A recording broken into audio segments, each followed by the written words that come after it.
네, 이슈 플러스입니다. 오늘장 시장 흐름 좋지 않습니다. 그 가운데서 어떤 이슈가 숨어 있고 주목해야 될 이슈가 있을 것인지 한번 추려서 이야기 다뤄보도록 하겠습니다.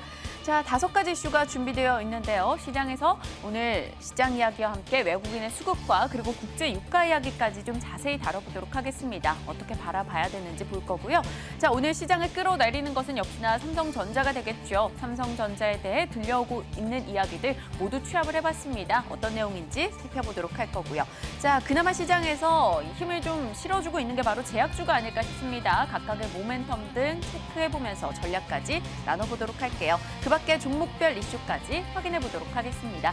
자, 이어서 시장 이슈로 첫 번째 넘어가 보겠습니다. 2000선 몇 번이고 건드렸던 코스피 영 힘을 내지 못하고 있는 모습 포착이 되고 있습니다. 역시나 연준의 의사록 공개 앞두고 있는 상황이고 삼성전자 실적을 앞두고 경계감이 커지고 있는 분위기인데요. 관련해서 시장 이야기 어떤 것들이 있을지 점검해 보겠습니다. 자, 오늘 장에서 외국인의 매도 보셨습니까? 지금 1,600억 정도 매도 물량이 쏟아지고 있는데요. 그중에 1,100억 원이 바로 삼성전자와 삼성전자 우선주로 집중이 되고 있습니다. 그러한 움직임은 점검을 해야 되겠고요. 외국인이 매도가 나타나는 것은 역시나 국제 유가에서 찾아볼 수 있다라는 시장의 분석이 전해집니다. 일단 국제 유가가 하락하자 원달러 환율이 상승하는 모습이 나타나고 결국 외국인의 매도를 부추기고 있다라는 게 시장의 근거인데요. 자, 그럼 국제 유가는 어떤 흐름일까요? 배럴당 3% 정도 하락하면서 35달러 수준을 기록하고 있습니다. 이는 3월 4일 이후부터 가장 낮은 수준을 나타내고 있는데요. 국제유가, 이 산유국들끼리 좀 모여서 동결을 해주면 참 좋을 텐데 그게 그렇게 어렵나 봅니다. 사우디아라비아나 이란 등이 문제가 되고 있는 상황인데요. 사우디아라비아의 왕자죠. 모하메드 왕자가 이런 얘기를 했습니다. 다른 국가가 동결을 하면 우리도 동결에 동참하겠다라고 밝혔습니다. 얼핏 보면 좀 좋은 내용인 것 같죠. 하지만 사실은 이게 내포하고 있는 의미는 우리는 동결에 참여할 수 없다라는 말이라고 합니다. 그 이유인 즉슨 바로 이란이 걸림돌이 되고 있는데요. 이란은 오랫동안 경제 제재를 받았습니다. 경제 제재가 오랜만에 풀리고 우리가 경제 제재 받기 이전 수준까지 점유율과 산유량을 모두 끌어올리고 난다면 우리는 그때쯤에 동결에 동참하겠다라고 밝혔습니다. 즉슨 당분간은 동참할 의지가 전혀 없다라는 거겠죠. 결국 사우디의 왕자는 이란이 안 하면 우린 안 하겠다라는 말이나 진배가 없는 겁니다. 이 때문에 산유국들이 17일에 카타르에 모여서 이 동결에 혹은 감산에 관련해서 회의를 가지는데 그것은 결국 무용지물일 것이다. 실용성이 없다라고 이야기가 나오고 있죠. 결국 국제유가의 불안감을 반영하면서 환율과 외국인의 매도가 오늘 드러나고 있는 겁니다. 자, 이 때문에 일본 니케이 지수도 2% 정도 하락하고 있죠. 우리 시장 밀려나고 있죠. 대만 가권 지수, 홍콩 지수까지 모두 하락하는 모습 포착이 되고 있습니다. 자, 외국인의 매도도 좀 살펴볼 필요가 있을 것 같아요. 여러 가지 요소들로 인해 오늘도 매도지만 사실 지난주부터 매도세가 강하게 감지가 됐었습니다. 주 후반에 외국인이 4천억, 5천억 이렇게 팔았던 것 기억나시죠? 외국인이 7주 만에 매수해서 매도로 전환했다. 이것을 두고 시장에서는 상당수 불안 요소라고 지적을 하고 있습니다. 그동안 4조 원이 넘게 사줬는데 이제 매도로 방향을 트는 것이 아니냐라는 우려감이 등장하는 거죠. 하지만 시장의 많은 참가자들이 아직까지 그렇게 걱정할 수준은 아니다라고 이야기를 하고 있습니다. 들려오고 있는 각종 지표들이 시장이 그리 나쁘지 않다라고 말을 해주고 있는데요. 일단 여기에 보이는 게 바로 빅스 지표입니다. 변동성 지표로 우리가 많이 사용을 하고 있죠. 이 빅스 지표가 안정화를 찾아가고 있는 최근 흐름을 봤을 때 아직까지 그렇게 불안하진 않다라고 이야기하고 있고요. 여기 보이는 건 바로 ISM 제조업, 미국의 제조업 지표가 되겠죠. 최근 들어 위로 방향을 트는 모습도 포착이 되고 있습니다. 자, 옆으로 가볼까요? 이 G2 국가의 중국입니다. 차이신 제조업 PMI 그리고 중국의 제조업 PMI가 모두 다 반등하는 모습이 있었습니다. 이에 대해선 지난 금요일에 지표가 발표됐을 때 저희 점검한 바가 있었죠. 이 G2 국가에서 제조업 지표가 개선이 되면서 그리고 빅스 지표도 비교적 안정을 찾아가면서 당분간 외국인의 매도는 제한적이겠지만 그래도 앞으로는 추세적인 매수가 들어올 수 있다라는 시장의 기대가 커지고 있습니다. 자, 어느 쪽으로 무게를 실어야 되는 것인지 감이 안 잡힙니다. 전문가 모시고 잠시 후에 전략을 짜보도록 하죠. 자, 두 번째 이슈 가겠습니다. 자, 오늘장 지수가 1% 정도 밀려나고 있는데 그냥 삼성전자가 내리는 것이다라고 봐도 무관할 것 같아요. 삼성전자, 우리나라 1위 시가총액 종목이죠. 오늘 3% 정도 하락하면서 지수 자체를 끌어내리고 있습니다. 최근 들어 삼성전자에 대한 평이 나쁘지 않았었는데요. 오늘 여러 가지 이슈들 한번 엮어보도록 하겠습니다. 자, 일단은 삼성전자 실적에 대한 기대치가 올라가고 있습니다. 1분기 영업이익이 5조 원대 초반 정도 나올 것이다. 5조 원도 안 될 것이다. 여러 가지 우려감이 많았습니다만 지난주부터 어제까지 저희 이슈 플러스에서도 짚어드렸어요. 삼성전자 영업이익 전망치가 6조 원 정도로 올라가고 있습니다.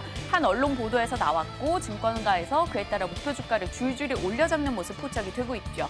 자, 그럼 그들이 이야기하는 근거는 무엇이었을까요? 일단은 1분기 우호적인 환율 효과를 거론하고 있습니다. 1분기에 기억하실지 모르겠는데 1170원대에서 1240원대까지 원달러 환율이 상승한 바가 있었습니다. 그 때문에 그 당시에 삼성전자는 환율 효과를 누렸을 것이다 라고 이야기를 하고 있고요.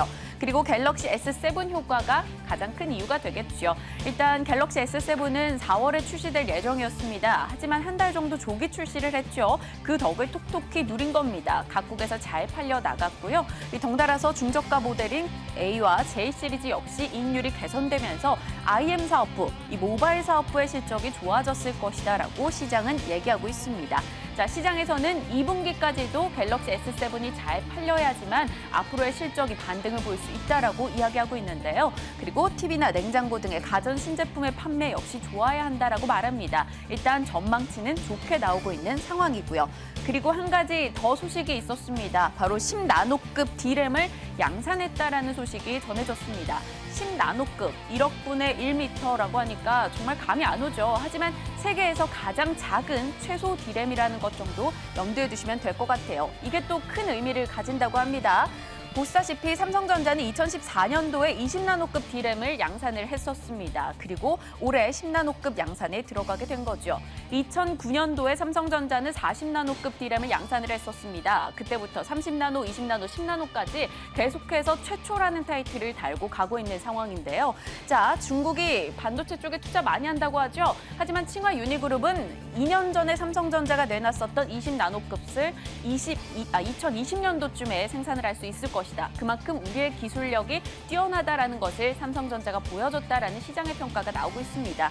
이 말은즉슨 IM 사업부도 개선이 되죠. 이번에 반도체 부분에서도 기술력을 보여줬으니까 반도체 부분도 개선이 된다면 앞으로 삼성전자의 실적은 더 좋을 것이다라고 이야기를 하고 있는 겁니다. 실질적으로 증권가 목표 주가도 계속 올라가고 있는 상황이죠. 하지만 우리는 분명 부담 요소도 점검을 해볼 필요가 있겠습니다. 들리고 있는 부정적 요소들을 살펴봤어요. 세계 반도체 시장이 작년에 2% 정도 규모가 줄었다라고 합니다. 그리고 앞으로 이러한 부진세는 3년간 지속될 것으로 얘기를 하고 있죠. 실질적으로 미국의 마이크론이 이번에 1분기 실적을 발표했는데 30% 영업이익이 감소하면서 적자로 전환했다고 하죠. SK 하이닉스 역시 실적이 좋지 못할 것으로 꼽히는 이유가 마이크론의 영향, 그리고 D램의 평균 가격이 하락하고 있는 영향 때문입니다. SK 하이닉스 주가도 3만 원 아래에서 연일 올라오지 못하는 모습 확인이 되고 있죠. 이 때문에 분명 부담 요소도 있습니다. 하지만 그럼에도 불구하고 시장 참가자들은 삼성전자는 그래도 괜찮을 것이다 라고 이야기합니다. 그들이 말하는 근거는 바로 반도체 부분의 기술력인데요. 기술력이 좋아졌으니까 생산 효율이 올라갈 것이고 가격 경쟁력을 갖춰갈 것이다 라고 말하고 있습니다.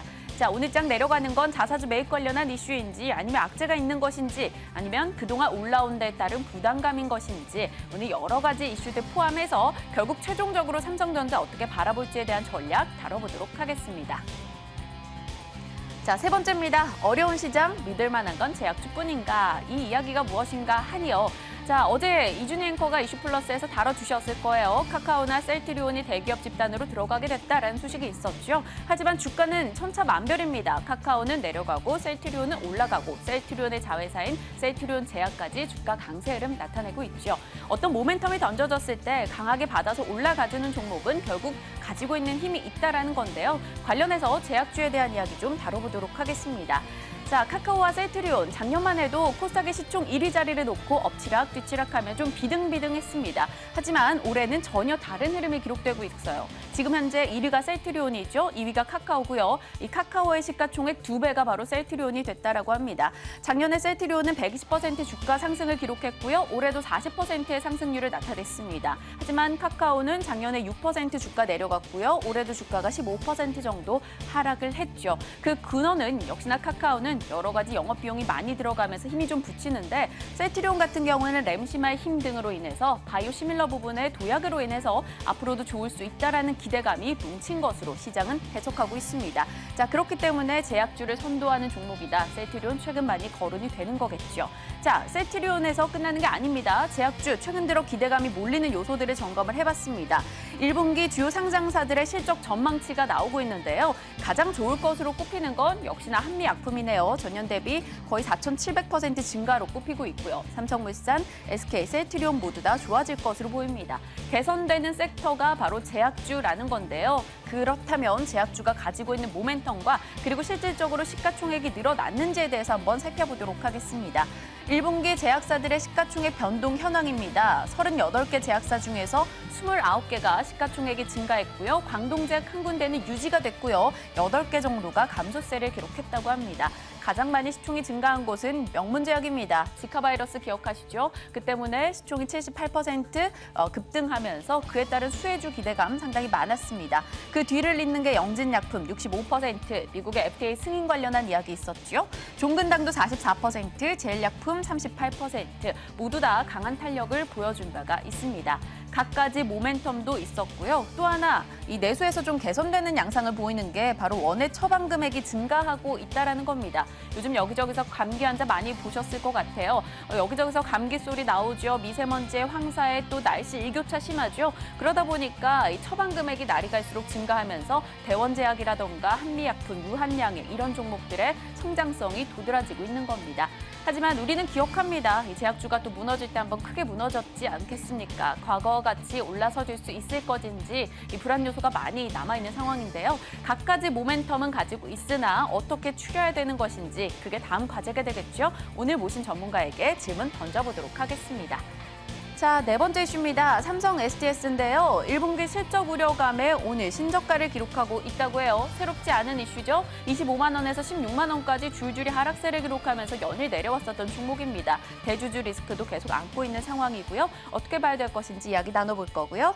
자, 다섯 번째는 현대상선입니다. 유조선 사업부 매각 추진설에 강세를 기록하고 있습니다. 유조선 사업부 매각하면 돈 들어오겠죠. 현대증권 잘 팔리면 또 비싼 돈이 들어오겠죠. 결국 그 때문에 유동성이나 재무구조가 개선될 수 있다라는 기대감이 등장하고 있습니다. 하지만 온전하게 낙관론을 펼치는 건 금물인 종목인 건 다들 알고 계시죠? 꼼꼼하게 찾을 필요가 있을 것 같습니다. 자, 5가지 이슈 점검해봤네요. 이에 대한 전략은 마켓 인사이드로 이어가시죠.